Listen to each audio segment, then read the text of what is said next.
এখন কোটি টাকার প্রশ্ন, ডক্টর ইউনুসকে নোবেলটা দিয়েছিলটা কি? আরে যদি বা দিল তাও আবার শান্তির জন্য? এইটাও সম্ভব? যেদিন থেকে বাংলাদেশের মসনদে বসেছে সেদিন থেকেই বাংলাদেশের শান্তি উদাও হয়ে গেছে। নিঃসন্দেহে তুই ঠিক কথা বলেছিস। ওনার মুখ থেকে তো শান্তির বার্তা শোনাই যায়নি, উল্টে ধর কাটারি মার কাটারি, অর্থাৎ একে শাস্তি দিতে হবে, ওকে শাস্তি দিতে হবে। কেন ভারত শেখ হাসিনাকে আটকে রেখেছে, বাংলাদেশে কেন পাঠাচ্ছে না, পাঠালে তাকে শাস্তি দিতে হবে, তাকে দেশে ফিরিয়ে শাস্তির আওতায় আনা উচিত বলেও মন্তব্য করেন ডক্টর ইউনুস। মানে সকলকে শাস্তি দেওয়ার জন্য একদম উঠে পড়ে লেগেছে। এটাই কি ওনার শান্তির নমুনা? উনি এত শিক্ষিত, এত প্রখর বুদ্ধি সম্পন্ন, ওনার দৃষ্টিতে যারা দেশের জাতীয় সঙ্গীতকে গেয়ে সমাবেশ শুরু করে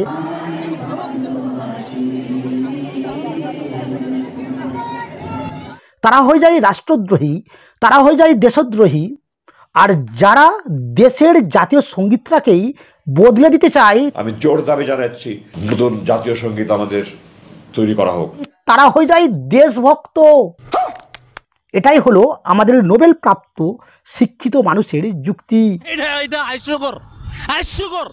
জনগণের জন্য যারা প্রকাশ্যে সংখ্যালঘুদের হত্যা করার নিধান দেয়, ইসকনকে নিষিদ্ধ করা হয়, এদেশের ঘাটে বন্দরে রাস্তাঘাটে এক মারামারি আর হত্যা যজ্ঞ পরিচালিত হবে। তারা হয়ে যায় দেশের শান্তিপ্রিয় মানুষ, তাদের সংগঠন হয়ে যায় শান্তিপ্রিয় সংগঠন। এইটাও সম্ভব? আর যারা শুধুমাত্র বাঁচার জন্য মৌলিক অধিকারের দাবি তোলে, আমরা হিন্দু, এই হবে আমার পরিচয়, আমরা আর্যপুত্র, আমরা ঋষি সন্তান, এই হবে আমার পরিচয়, তারা হয়ে যায় দেশদ্রোহী উগ্রবাদী সংগঠন। এটাই আমাদের নোবেল প্রাপ্ত শিক্ষিত মানুষের যুক্তি। कौन है ये लोग? कहां से आते हैं? দেশের জাতীয় পতাকার ওপরে গেরুয়া সনাতনী পতাকা লাগালে নাকি দেশের জাতীয় পতাকাকে অবমাননা করা হয়, এবং যারা লাগিয়েছে তারা নাকি দেশদ্রোহী, রাষ্ট্রদ্রোহী হয়ে যায়।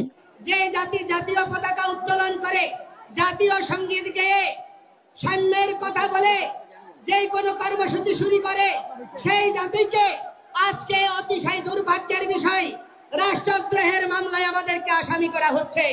অথচ দেশের পতাকাকে পদতলে রেখে নামাজ পড়লে তখন তারা রাষ্ট্রদ্রোহীও হয় না, আর তখন জাতীয় পতাকাকে অবমাননাও নাকি হয় না। এটাই আমাদের নোবেল প্রাপ্ত শিক্ষিত মানুষের যুক্তি। বলি, এনাকে নোবেলটা দিলটা কি? সবাই তো এই দুশ্চিন্তায় আছে, নোবেল টোবেল কিনতে পাওয়া যায়নি তো।